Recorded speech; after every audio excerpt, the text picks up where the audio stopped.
candlelit shrine deep within a hidden temple. Seo-yeon kneels before a masked high priest. Her face is emotionless, her eyes steady. A crimson silk fan is placed before her on a black pillow, its inner spine hiding a thin blade. The priest speaks slowly. This is your final lesson. Kill the man whose name ended your mother's bloodline. Kill the last heir. Kill him before spring. Seo-yeon bows in silence, takes the fan, rises, and walks into the dark. Seo-yeon rides alone through the fog-covered mountains. A servant meets her at a ruined stone gate and escorts her to a forgotten villa swallowed by mist. Cherry trees bloom, but the petals fall like ashes. Inside, silence. Prince Hwan lies in a dim room behind gauze curtains. He looks up weakly. "You're early," he murmurs. He smiles faintly, as if he knows she's here to kill him. She's given a small chamber beside his. She eats alone, speaks to no one. At night, she watches him through the paper doors. He coughs blood into a cloth and folds it silently. No complaint, no sound. She grips the fan. She brings him tea. Their first closeness. He sips slowly, his fingers brushing hers by accident. "You have steady hands," he says. "Too steady for a dancer." Her gaze flickers. He smiles again. A storm hits. Rain trickles through the wooden eaves. She stands at the entrance, watching. Behind her, he sits with a fur blanket, eyes on her back. Neither speaks. The silence is warm and unbearable. Night falls. The villa is silent, except for the sound of a fire crackling inside Hwan's chambers. Seo-yeon kneels beside his sleeping form. She reaches for the crimson fan tucked into her sash, the blade hidden in its edge. But she stops. She touches his wrist instead, checking his pulse, slow, faint, fragile. His hand twitches in his sleep. His lips move. A name. Not hers. Her fingers tremble. She tucks the fan away and walks to the door, but before she exits, his voice rises from the silence. "You won't do it tonight either, will you?" She freezes. She finds an old acupuncture kit among the prince's things. The healer hasn't come in weeks. He's too weak to sit up. She kneels beside him and begins inserting the needles. He winces, but smiles through the pain. "How strange. You hurt me, and I trust you more." He folds her a paper crane with trembling fingers. "Even assassins need luck," he whispers. "This is not what I came for," she says. "But it's why you'll stay," he replies softly. He wakes gasping in the middle of the night. She rushes to his side, forgetting the fan tucked in her sash. He grips her arm, desperate, afraid, real fear, not royal dignity. Her free hand touches his face. Just once. The villa is silent. Outside, wind rustles the trees. Inside, Seo-yeon stands before a mirrorless wall, the lacquered acupuncture kit still open on the floor behind her. She doesn't move, but her reflection lives in her mind, the girl she used to be. Long before she knew war or royalty. Her fingers twitch. The image of the needles remains fixed in her mind. Rusted, like forgotten grief. Or memories left untreated. Footsteps approach behind her, measured, soft, familiar. Prince Hwan's voice is quiet. "You opened it." She turns slowly, her red hanbok catching the candlelight. "They were used to heal, or to kill?" she asks. A long silence. Then the prince answers, "Both. Depending on who held them." Outside, in the courtyard, the moon sits high over the cherry blossoms. Seo-yeon sits alone on a raised stone, barefoot now, her red fan by her side. She whispers softly to the wind, "They will come for him." She isn't thinking of escape. Not anymore. Her hands curl over her knees, as if trying to hold herself together. The villa's walls feel thinner tonight, as if ghosts are walking through them. She hears his footsteps before she sees him. Prince Hwan sits beside her, not close, not far. The war is not over, is it? She asks, without looking at him. He shakes his head slowly. It only paused for us to fall in love. The next morning, the sky is pale and grey. Seo-yeon stands beneath a sacred tree, tying a long red ribbon to one of its branches, a ritual for warriors who do not expect to return. She presses her fingers to her lips, then to the ribbon. Prince Hwan watches from a distance. He says nothing, but she feels him. "If I die," she says aloud, "don't bury me beside your lovers. I was never just that." Prince Hwan walks toward her, stopping just inches away. "Then I'll bury myself with you." Their faces are too close. But they do not kiss. That is not the kind of love they have. A sudden knock at the gates. No warning. No soldiers. Only one man. The general, tall, cold-eyed, in armor washed by dust and blood. He brings with him a scroll, sealed in black wax. Seo-yeon watches from a hidden corridor as the prince opens it. His face does not change.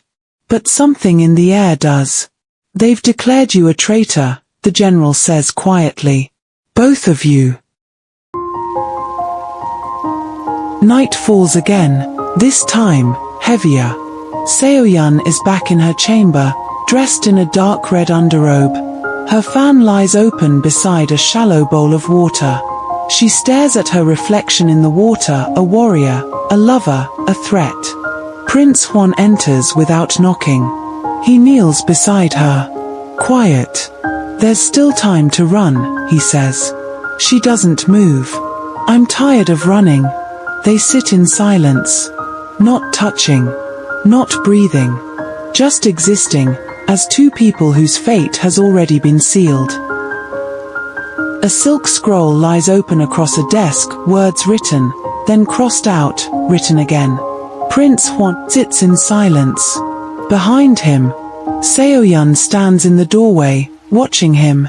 "Who are you writing to?" she finally asks. He doesn't turn. "My father." But he's long dead. A horn sounds in the far hills. From the terrace, Seo-yeon sees riders approaching, a crimson banner trailing behind them like a wound across the sky. Prince Hwan steps beside her. He's already dressed for battle. "They're not here to negotiate," she whispers. He nods once. "They're here to erase us." That night, the villa is too still. Seo-yeon braids her hair slowly in front of a candle. Her red fan lies open beside a blade she never wanted to use again. Prince Hwan walks in, pauses at the door. "Do you regret staying?" She meets his eyes in the mirror. "Only that I loved you too late." He steps behind her. They don't touch. But the air between them feels like a goodbye wrapped in silence.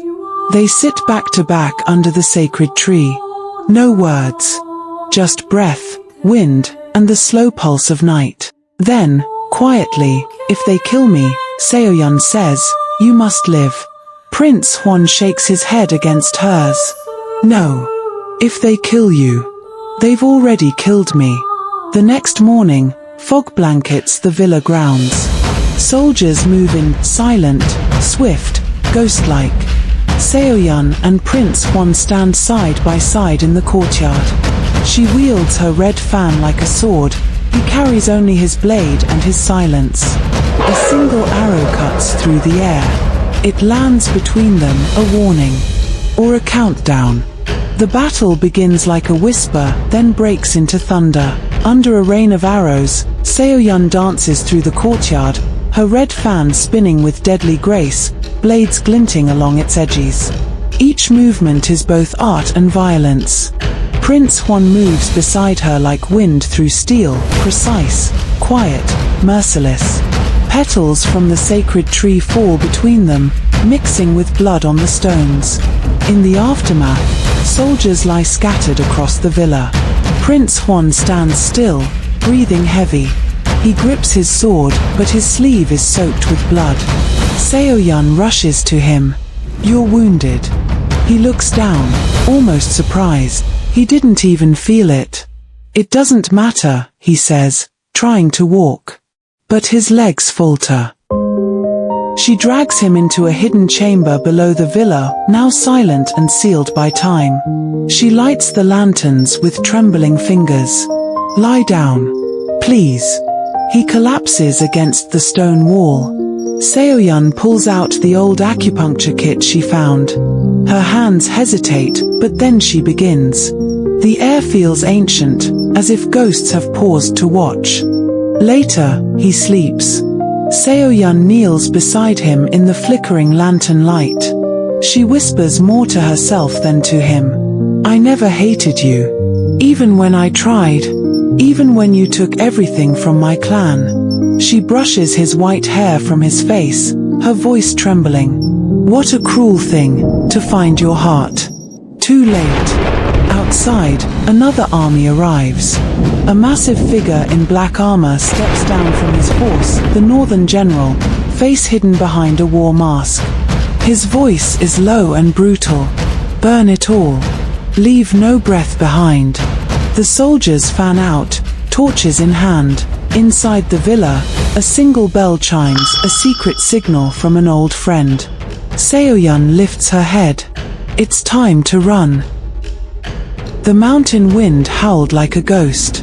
Beneath the ruined villa, Prince Hwan staggered through the tunnel, one arm over Seo-yeon's shoulder. He whispered, "If I fall, leave me." She shook her head. "Then we fall together." They burst from the tunnel mouth into an open rice field, moonlight gleaming on the shallow water. Behind them, soldiers spilled from the villa, shouting. Arrows flew again. Hwan pushed Seo-yeon forward and they sprinted through the fields, the water splashing crimson from his reopened wound. They found temporary shelter beneath a collapsed shrine near the forest edge. Rain began to fall. Seo-yeon pressed her red hanbok against Hwan's chest, trying to stop the bleeding. He looked at her through pain-clouded eyes. "I should have died on the battlefield." She whispered, "You still might." Back at the villa, the northern general walked across the scorched courtyard. A soldier knelt. They escaped. The general said nothing, only turned, stared at the burning tower, and raised a new flag. A crimson banner embroidered with a wolf's eye. He murmured, "Send word to the coast. Let the sea burn too." At dawn, Seo-yeon and Hwan reached a seaside cliff, overlooking grey crashing waves. She held his hand in silence. "I was born for war," he said. She replied, "And I was born in its ashes." The wind pulled her hair like it wanted to take her. But she stayed. In a fishing village below, an old healer recognized Hwan. Fear in her eyes. "They will come here. They always come." Seo-yeon bowed. "Then we'll leave before they do." The healer gave them a salve made of crushed jade root. "You'll need this. And prayers." That night, Hwan stood barefoot in the waves, staring into the horizon. Seo-yeon watched him from the rocks. The sky was starless. She asked, "What are you thinking?" He answered, "I'm wondering if the dead ever whisper back." Ambushed near the cliffs by scouting soldiers, Seo-yeon revealed her red battle fan. With graceful strikes, she spun a dancer of death. The blades on her fan caught the moonlight as they cut through flesh. Hwan could only watch, breathless, as the woman who once wept now became fire. They hid in a sea cave, dark, wet, echoing. Hwan sat against the wall, pale and feverish. She pressed her forehead to his. "Stay awake." He smiled faintly. "Tell me a lie." She whispered, "We'll live." Outside, lightning cracked over the sea. The wind roared. Boats with black sails approached in the distance, northern warships. Inside the cave, Seo-yeon stared out, her fingers tightening on the fan. "Let them come," she whispered. Inside the cave, the storm grows louder. Seo-yeon wraps a damp cloak around Hwan's trembling frame. He tries to stand but collapses. She grips his hand tightly. "There's nowhere left to run," he says. She replies, "Then we make them chase ghosts." Outside, the tide crashes violently. Seo-yeon steps into the rain, letting it soak her red hanbok. She closes her eyes and whispers to the wind, calling on the spirits of the sea. Somewhere between prayer and madness, she asks for mercy or vengeance. Inside, Hwan is shaking. Seo-yeon uncorks the jade root salve and carefully applies it to his wounds. He winces. She blows softly on his skin to ease the sting. "I used to treat wounded horses," she says. "They cried less than you." He gives a weak laugh, then grimaces. It hurts to smile. As dawn breaks again, Hwan opens his eyes. Seo-yeon lies beside him, asleep, her hand resting lightly on his chest. For a moment, he forgets war, forgets pain. All he sees is her. He doesn't move. He just watches her breathe.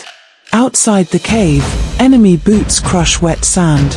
A squad of northern soldiers has arrived. One of them finds a fallen hairpin and holds it up. The commander snarls, "They're here. Search the cliffs. Leave no stone unturned." Seo-yeon and Hwan stand high above the sea on a narrow cliff path, breathless. Below, the black-sailed ships have docked. The soldiers are closing in.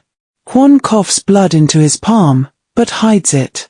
"We can't outrun them," she says.